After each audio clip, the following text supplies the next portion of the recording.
During World War II, on Alderney, a small piece of land in the British Channel Islands, stood the Nazi concentration camp known as Sylt.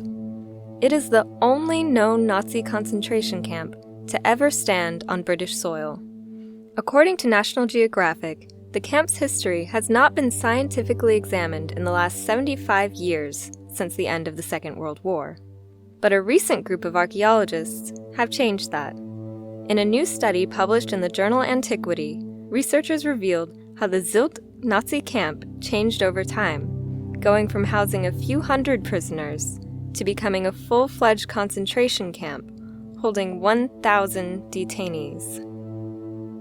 Most importantly, the study dug into the horrendous torture and violence suffered by the island camp's prisoners, unearthing trauma which has been all but washed away from the island's pristine shores over time. According to the archaeologist Carolyn Sturdy Culls, the paper's lead author, although some Alderney locals were supportive of the study's efforts, British authorities and other locals were reluctant to revisit the history of the Nazi camp. Traces of the concentration camp, much of which was erased by the natural environment, have been physically and metaphorically buried. As a British citizen and researcher, I hadn't heard about the atrocities perpetrated on Alderney during World War II until I was doing my PhD research, Sturdy Culls, who teaches at England's Staffordshire University, admitted. I had a wider awareness of the fact that the Germans occupied the Channel Islands, but not really that they built those camps. The Nazis descended on the British Channel Islands in July 1940, following France's fall into the hands of the Germans. They wasted no time adding the island posts to their Atlantic Wall coastal defense system, which stretched across the western edge of Europe.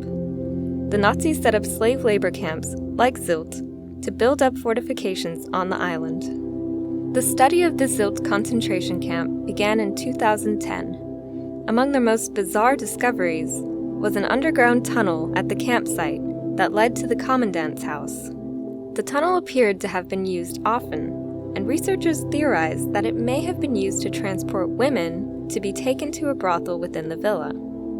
Based on the archival and archaeological evidence, researchers were able to construct a 3D model of the Sylt camp and retrace the evolution of the site's architectural development. Following the Nazis' exit from the islands after they lost the war, multiple investigations were carried out by British authorities, which included gut-wrenching testimonies from hundreds of witnesses. One particularly violent account came from a Spanish Republican and forced laborer named Francisco Font, who recalled seeing a man strung up on the main gate for 4 days after allegedly stealing bread.